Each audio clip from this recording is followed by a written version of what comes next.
Dennis O'Brien. My rank's a little complicated, but when I served in the Navy, I was a torpedoman third class, submarine qualified USS Bang. They had a 2x6 program, and it was like 1 year of reserves, 2 years active duty, and the rest you'd come back to your reserve unit. I pushed up my active duty time to start as soon as possible because I was appointed to the police department in the meantime, New York City.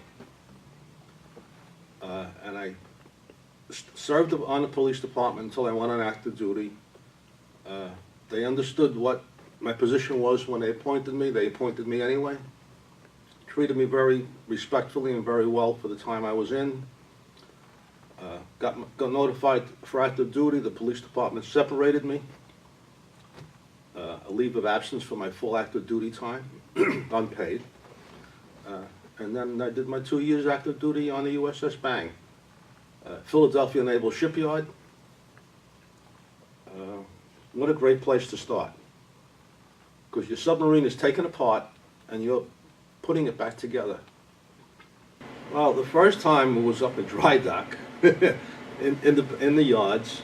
I come to Philadelphia and report to the Bang was on a Friday. So I get there Friday afternoon. I took a bus on our own from New York City to Philadelphia, Port Authority bus terminal, landed in Philadelphia, got a cab from whatever bus terminal in Philadelphia to the yards and asked questions, eventually wound up in a ship's office at the Bang. And there's a yeoman. It's Friday. There's no one around anymore. The work week is over. The duty section is in. He says come back on Monday. A little discouraging, but all right. Back home again, came back Monday. You get assigned the duty section, put your dungarees on, and just go to work. It was, it wasn't something floating in the water where I saw the submarine in Brooklyn that we trained on before we went to sub school. But I enjoyed it. Again, I'm mechanically inclined. I loved working on stuff. Watching the welders weld, fire watches, helping put things together. We eventually got the submarine that would float, moving it from pier to pier a couple of times. You learn a lot in the shipyards about putting your submarine back together again. You see things when they're out that you know what's behind some of the machinery and how to get to it. That's all important.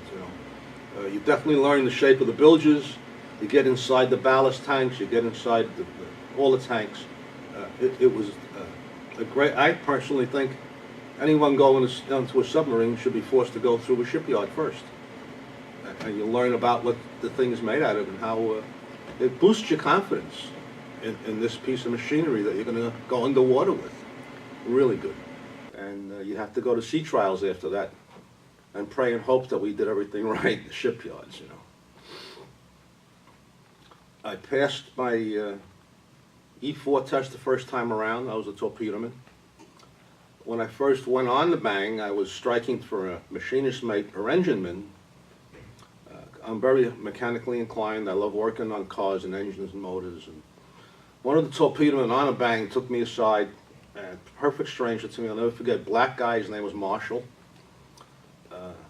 And another gentleman by the name of Belinsky, also a torpedoman. They just grabbed me for some reason, talked to me about changing my rate to torpedoman. They talked me into it, and bingo, I was a torpedoman. Passed my test the first time around, like I said. Happily served the Bang for 2 years. Never met it. It was a family more than just a job. We all did our job well. We took care of each other. We looked out for each other.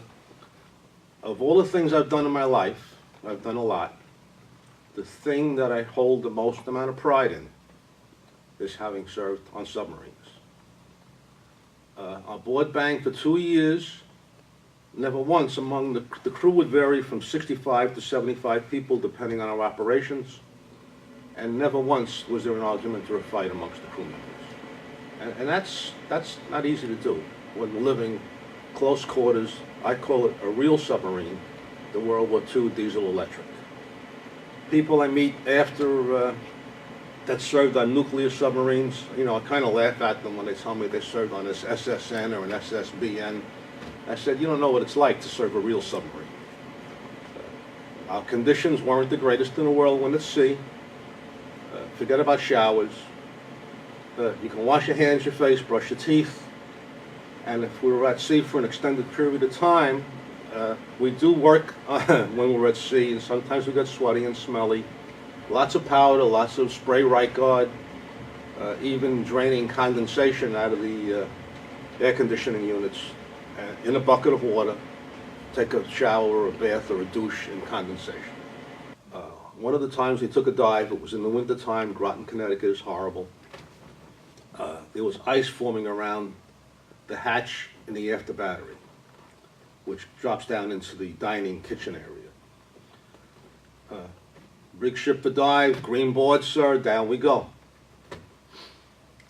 Did whatever we had to do. After the dive, we're coming to the surface, and at around 15 feet or so, what had happened is there was ice on the rim where the after battery hatch was. So when they dogged it down, it wasn't totally tight. Underwater, the ice melted. Sea pressure kept the hatch closed. And the hatch is spring-loaded, and it's on a latch. And the spring would open the hatch up about a half inch, maybe 3/4 of an inch from the spring pressure.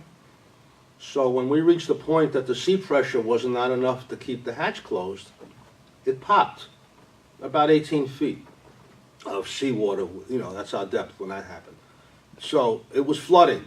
The after battery hatch is about 36 inches. This barrel of water looked like, and I was sitting in the after battery eating area. This barrel of water starts coming down, flooding alarm after battery goes off. They seal the boat up, and before you know it, there's a guy running up the hatch through the barrel of water to see what it was and try, and he just pulled the dog on the hatch and it stopped the flooding. A fine example of no one thought about it. Myself and a bunch of other people grabbed from the berthing compartment, Hogan's Alley, all the sheets and mattresses we can to keep the salt water from going into the after battery compartment. Otherwise, we'd have chlorine problem within the boat. There you go. Just action was taken. No one said 2 words to anyone. Just everyone. I don't think we had time to say anything to each other, but it was all done and taken care of. Came to the surface, and we were fine.